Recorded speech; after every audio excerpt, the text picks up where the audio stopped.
Hi everyone, welcome to another video from Fantasy Football Scout. My name is Az. I am riding solo today. I thought I've done so many of these team reveals, team selections, whatever you want to call them, over pre-season. It's probably only fair that I do mine. You might have seen it on Black Box. It has changed a little bit since then. I'm a bit concerned that I'm doing exactly what I said I wouldn't do. I'm making changes, even after doing the Black Box, which 2 years in a row I've made changes, and the team I presented on the stream did a lot better. So I'm conscious that it's going to happen again, but at the same time, it's very hard not to tinker at this late stage. And also, it's Fest tomorrow as well. I hope I'm not going to get talked into some other stuff as well, but we will see. I'm recording this on Thursday. It's 8 minutes past 1. I think I'll be putting this out tomorrow morning. So Friday morning, which is obviously the big day when we get all the press conferences and news, and there might be some other stuff that's broken, all that kind of thing. So just as a bit of a disclaimer, I've also called this a team reveal. I can't fully commit to things. I'm going to talk about the players that are definitely locks in my side. I'm going to be a little bit less sure on some players because I've already made some changes. So take it with a little bit of a pinch of salt. I can commit to the formation, though, which I'll present in a second. It's just some of the personnel which might be in and out. I just want to say thank you everyone for your support over the pre-season. I think we've done some really good content. Harry's come on board, Andy and Praz as well. Ted's been back to doing videos. This week we've had burning questions with Praz and Snaldo. The captaincy video with Joe, I thought the Scoutcast absolutely excellent. If you haven't checked that out, do so. Andy's hosting with Joe and Seb. All new kind of graphics and different kind of formats, the way that's working. And yeah, genuinely, I'm really happy with how things on the channel are going. So if you have enjoyed the pre-season content, do make sure you're subscribed to the channel. Give this video a like as well. Drop me some comments and let the guys know if you've enjoyed all the stuff. But for now, let's get into my team reveal. Like I said, a few things that could change, but generally speaking, I'm sort of relatively happy. So let's go straight into it. This is the team on the screen. It's the classic 4 million goalkeeper double up. I can't ever remember doing that before in FPL. It's Iverson and Ward right down there. It's Trent, Robertson, Cancelo, Perisic and Dean. It's Salah captain, De Bruyne, Kulusevski, Neto, Gabriel Jesus. And then on the bench, it's Andreas Pereira and the mighty 4.5 forwards of Archer and Greenwood. So let's start at the back then. I talked on Black Box with Luke yesterday about the double up, Iverson and Ward. I know 70% of people from the poll I did aren't sold on that idea of having the cheapest double up. A lot of people still going for Ramsdale, Mendy, still seeing some Edisons in people's sides. I think they're all viable. I think what isn't viable at the moment is a 4.5 goalkeeper. I can't see a 4.5 goalkeeper that I want to keep even for 6 or 7 weeks. I think Sanchez has got his issues, doesn't make too many saves. I'm a bit worried about Brighton's, short-term potential and long-term potential with Cucurella leaving, although we don't really know if he's going to go. Brighton have said no, but I'm sure he is going to leave at some stage in the transfer window. Bissouma's gone as well. I think we could be a bit more leaky this season, so we'll kind of see how that goes. So I think he's out. Raya has obviously got competition now from the other goalkeeper from Lazio that they've signed. Really top quality goalkeeper. I imagine Raya stays as first choice, but a couple of mistakes, a couple of slip-ups, and I think he could be out, and you're stuck with kind of no one. I mean, the good thing is, with Raya, is that if you go for Ward, who we think is going to be the first choice, Leicester goalkeeper, you've got that kind of backup. But then you could go for Raya and Ward and end up losing out to the new Brentford goalkeeper and Iverson coming in, for example. So it's not without its kind of risks. Obviously, with the 4 million double up, there is the risk that Leicester just go out and buy another goalkeeper. This has been sort of mooted by a few accounts I've seen on Scout and on Twitter. I think this is really unlikely. They paid over £12 million for Ward. He was always there to be backup for Schmeichel. Iverson was at Preston. He had a good season for them in the Championship. I think he's a good backup to Ward now, and Ward's a good goalkeeper. He hasn't played much in pre-season. I wouldn't be surprised to see Iverson start the first game, but then Ward to come in after that. I think given that Leicester don't have a huge amount of money to spend, I don't think the goalkeeper is going to be the priority for them, and I think that's why they've allowed Schmeichel to go on. They've got faith in these two goalkeepers. What's going to be really key for them is if they can hold on to some of their other assets. Fofana's been linked with away, but he's on a a long contract. I think he stays. They're going to have to pay a lot of money to prize him away. Does Maddison stay? Tielemans wants out. Big player in that midfield. They could be decimated by the end of the transfer window. That's the big concern. But for me, for 4 million, to have a starting goalkeeper for any team for 4 million, I think is worth it. I mean, you look at Schmeichel last season, he got 3 points less than Ramsdale over the whole season. So, it's a million difference between them. I am expecting Arsenal to do well in the kind of first few games, especially after the first two when their fixtures get really nice. But Leicester have Brentford, they have Southampton, they can make saves against some of the top sides. Is there going to be 15 to 20 points difference after 6 game weeks between Ward and Ramsdale and even Ederson? I'm not convinced there is, and I'm backing Leicester to actually surprise a few people at the start of the season. So I'm happy with that 4 million double up. So what does that mean? Look, I've got a little lock emoji. There he goes. Iverson. Have I got one for Ward? Oh, no, spoilers. There's one for Trent as well. So I'm happy with the Iverson and Ward double up. I'll definitely be starting with that. I think it's a great opportunity to take money out of goalkeeper and not worry about it. Trent, well, I'm just going to put a lock emoji on him straight away. I have seen a couple of teams without him in. I have got some friends who play FPL. They from uni, a few of them sent me teams without Trent in. First advice: get Trent in.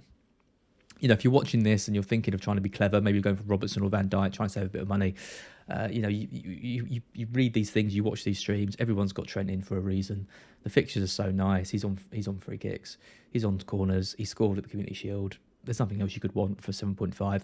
He will be the top scoring sub 8 million player in the game without question. So just definitely get him in. Robertson's a bit of a more contentious one. I know that obviously people are looking at Salah and Trent. That's the two, and then it's that kind of third spot. Darwin Núñez is becoming popular. 20% of teams. He's in now. Diaz, his stock has fallen a little bit. He's gone from sort of 30% owned to down to 20%, but still really popular. Robertson, for me, though, still flying under the radar. He looks so good in that Community Shield. He looks fit. He looks up for it. He looks attacking. He had a header at the near post. You just know what you're going to get with Robertson, and I'm just not sure we know that with Núñez and Diaz.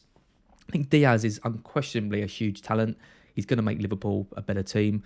He was so good when he signed sort of last season. I think he's going to fit effortlessly into whatever front line they play. But from an FPL perspective, does he have that clinical edge that we saw Mane have? Is he someone who can get close to 200 points? I'm not so sure that he can. I think he's going to be getting around 150, 160 this season, whereas Robertson, I think, can get to 200 if they with those clean sheets as well. And he costs a bit less. I just really like him at 7 million. So Robertson, he's my second lock. I'm definitely going with him. I did toy with the idea of Diaz in previous drafts, but I'll definitely be starting the season with Robertson. Cancelo's the third one. I'm just going to put a lock emoji on him straight away as well. Really, really easy pick. For me, you want to tap into that Man City defence. The fixtures are just so good. There's question marks around, the kind of the strength they've got actually in defence. With Zinchenko leaving, with Cucurella not coming at this time of speaking. Their back four picks themselves, Stones and Laporte. Haven't played at all pre-season. Laporte's injured. Stones, I guess, could come back in if he is fit. But I think we're looking at a Walker, Cancelo, Ake and Diaz backline, the same one that started in the Community Shield. When you look at those three players, Cancelo just offers so much more than they do. I mean, again, we talk about 200-point defenders. I think 200 points is the minimum we can expect for Cancelo this season. I think he underperforms. He took such a massive step up last season. It's going to be even better this year. I think he can really rival Trent as being that kind of, elite level defender. So, doesn't have the set pieces, but I don't think it manages with the level that he shoots. So I would just advise people to start with him. I think you could go down to Diaz. I think you could get Walker in alongside him. I think at 5 million, Walker is a good option and an actual option now that Cucurella hasn't gone. But I just wouldn't be messing around with Cancelo. I think, he could be a player who just starts regularly hitting double-digit points, and even when he doesn't, he's going to be getting regular sixes. So again, for 7 million, one of the best kind of better value players in the game. Now Perisic is an interesting one. He's my next one. I have to wait and see whether I put a lock emoji on him. There's a comment from Ben Dinnery earlier. Now, his first line in this comment was interesting. Sessegnon could get the nod in game week 1. So that's not a direct quote. That's from Ben himself. And the quote from Conte is, "Now for Perisic, it's important to get back to his best physical condition. Against Roma, I made him play from the beginning to make him familiar with the pace of the match and with his teammates. He is not yet at 100%. Okay, so ignoring Ben's comment at the start, it is important for Perisic to get back to his best physical condition. I made him play against Roma to get familiar with the pace of the match and with his teammates. Well, Perisic isn't going to get familiar with paces of matches and with his teammates if he's not playing. And they've got Chelsea in game week 2. So I can't understand why he would start and play 75 minutes in a pre-season game, not start against Southampton, which is a perfect game to get some rhythm and get some minutes in. What, he plays 15, 20 minutes in that, comes off the bench, and then he starts against Chelsea in such an important game? I'm not buying it. I think he starts against Southampton. I really do. I think, Sessegnon is a great player in his own right, but Perisic is miles ahead in terms of ability. And, you either assume that Perisic doesn't start game week 1 and starts game week 2 against Chelsea. I mean, he definitely starts that game week 2 game against Chelsea. So I just think he needs minutes, and he's a naturally fit player. Conte's hinted at that before. He's not 100%, but that's because of a lack of match fitness. How else do you get match fitness other than play matches? I think he starts. He's putting a lot of people off, which I like. Not for me. He's locked in. If he doesn't start, if he comes on for 20 minutes, I'll take it. I want him long term. I'll just take it on the chin. But my gut feeling is that Perisic starts in this game. Team news will be out later today. This is going out on Friday, so we might have more comments. Be interested to get Neil's opinion on that as well. I imagine Neil might play on the safe side and not put him in, but I'm backing Perisic to start in that game. Now, the 5th defender spot is interesting. I had James on the stream I did last night, or Wednesday night with Luke, and I've kind of swapped things around a little bit. I've gone for that 5 million defender sort of bracket. There's a few players here that I'm considering, so I can't put the lock emoji on Dean. I'm looking at Gabriel. I like those first 2 games, Palace and Leicester being so weak at set pieces, and then a really, really good run of fixtures. Kind of covers all the Ramsdale owners as well. Great goal threat that he's got too, and they've looked solid pre-season, so I'm considering him. I'm looking at Walker as well. The problem with Walker is that I can't move for another City attacker for that Bournemouth game if I do get that, because like we'll talk about in a minute, I've got De Bruyne and Cancelo already in place. Trippier, I like the look of him as well. I think he's a really nice option at 5. There's plenty of options in this kind of bracket that I like the look of. So I think I am going to start with 1 5 million defender. At the moment, it's Dean. I like the look of that Bournemouth game. I think that's going to be a bit of a walkover for Villa, given the injuries that Bournemouth have got. Then it's Everton at home, his old club. I like that as well. Then it gets quite tough. But I'm not really looking at defenders in the same way as I have done in previous seasons. In previous seasons, I thought, okay, I don't want to be making defender transfers. But I'm looking at defenders as attackers now because of the attacking options that they give. So Dean is one that isn't quite as attacking as the others, but obviously still has good potential with 2 good fixtures. He might be a transfer, not necessarily locked in 100%. I mean, they've got Palace in game week 3. It's not a terrible fixture, but he might be someone that I could then move on to an Arsenal defender in game week 3. So if I have to keep him, it's not the end of the world. If I have a transfer and I can use it, then I can take him out and not feel too bad about it. So I prefer Dean over Cash. I think Cash is very good, very attacking, but Dean I think is just so nailed down on that left hand side, and his crossing is going to be absolutely vital for Gerrard and the way he wants to play. So he came in sort of halfway through last season. It's always difficult to adapt to a new team. He's had this pre-season now. He's much less owned than Cash. As well, and I think there's going to be more attacks going down that left-hand side for Villa this season. So Dean is currently in to target that Bournemouth game. In midfield, Salah. Yeah, I mean, let's not mess around. I know Mark is adamant that he's not going to start with him, but I think it's completely the wrong play. I think whatever way you do it, if you take out Salah for another premium like Son or Kane, I think Salah's better than all of them. I think Salah's still the best option in the game and worth the million extra. I think if you take that money, you spread the funds around. I haven't seen a team in which people have done that, which I've thought, they've done so much with that. I think there's good options, cheaper down the list. I think you can easily build a team without needing to have a load of kind of mid-priced players everywhere. So I haven't been sold on that idea at all, and on either direction, and Salah is just an absolute lock and the best captain I think this week. So yeah, not going anywhere near my team. Not going anywhere near my team. Not going anywhere from my team. De Bruyne is an interesting one. Next, I had Son in originally. Obviously, they're the same price. Son to target that Southampton game, which I think could be a really good match for them. I listened to Praz and Sonaldo on Burning Questions yesterday, and Praz is starting with Haaland, not considering Kane, for example. I'm less sure about Kane and less sure about Haaland, which is why I would rather go for either Son or De Bruyne. I think Son up against that high line of Southampton is really nice. I think De Bruyne has got the pre-season minutes, the match fitness. He looks really sharp. He's playing just off the striker as well. So I prefer that kind of switch if I was going to make that. But Praz is kind of talking me into just starting with De Bruyne, not booking in that transfer for game week 2, hoping for a bit of variance, and that De Bruyne can kind of come close. I mean, at the end of the day, it's Kevin De Bruyne playing for City. You never know what could happen. So I think I'm leaning towards starting with De Bruyne now. That takes me to Kulusevski as well. By downgrading James down to a 5 million defender, that lets me basically get an 8 million midfielder, which is a bracket that I really like the look of. I mean, there's lots of players I could consider here, as you all know. There's Saka, there's Mount. I can't go for Diaz, obviously, because I've got the 3 Liverpool, and there's Kulusevski. Now, Richarlison's banned for game week 1. Kulusevski comes in on the right. I'm not convinced that Richarlison is a huge threat to Kulusevski's place, like a lot of people seem to think. I think Kulusevski gives that kind of balance if they do adopt that system. I think he can play more centrally as well if they go to other systems. I'm expecting Kulusevski to start the majority of games that he's available for Spurs. I'm happy to play him in game week 1. This also gives me the option of maybe moving him to a Mahrez or a Foden to target a double Man City midfield in that Bournemouth game. So I think quite a few people are going to find it hard to have triple City. I mean, obviously, if you've got Kane and you're moving to Haaland, that's one transfer.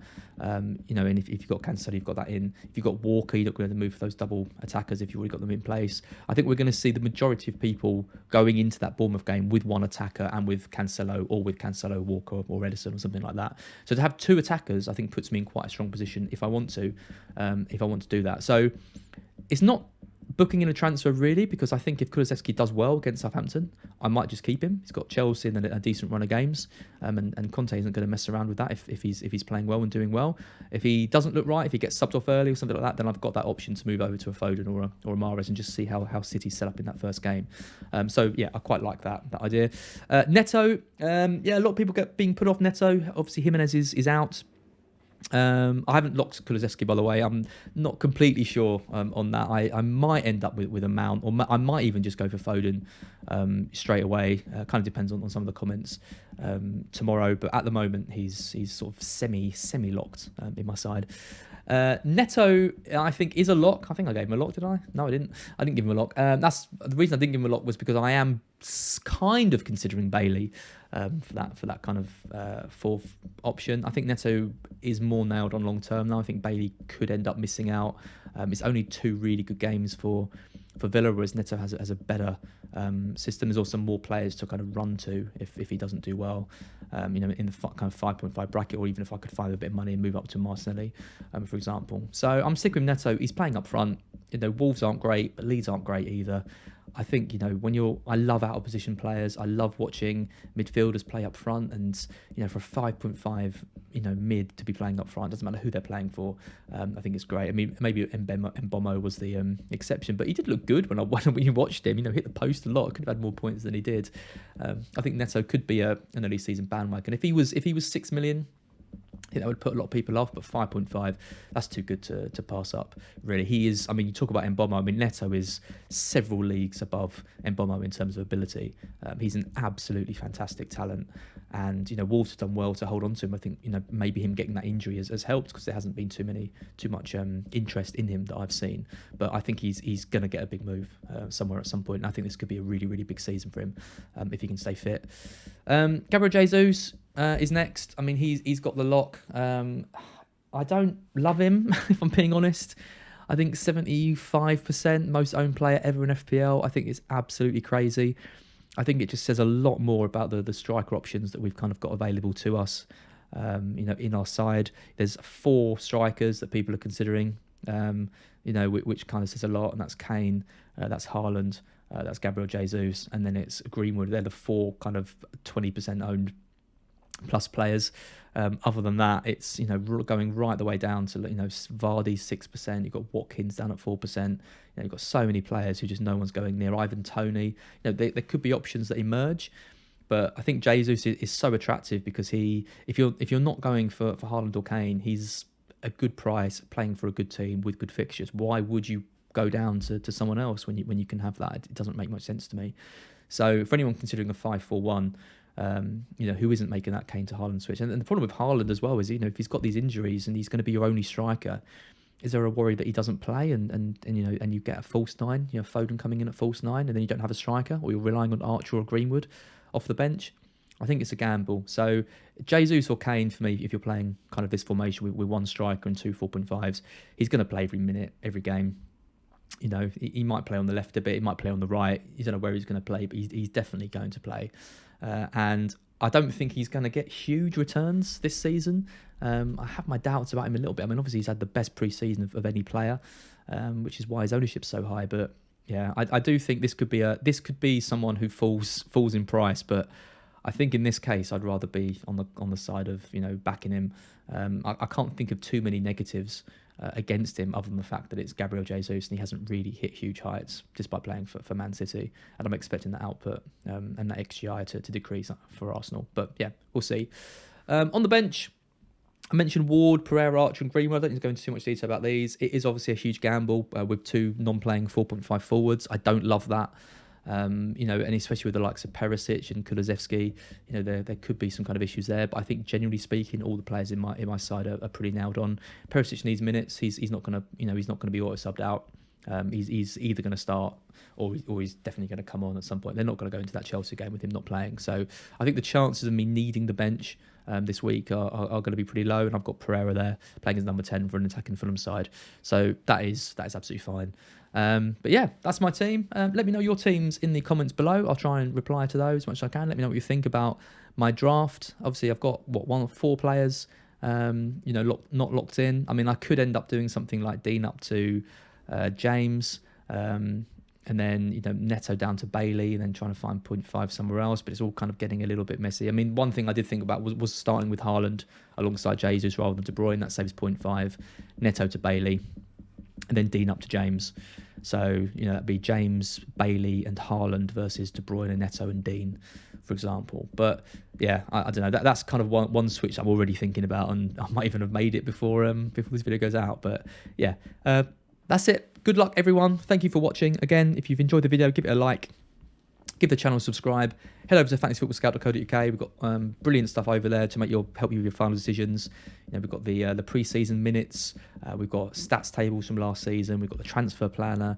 We've got the members video from Mark and Andy last night. So yeah, head over, check it all out, and I will speak to you all very soon.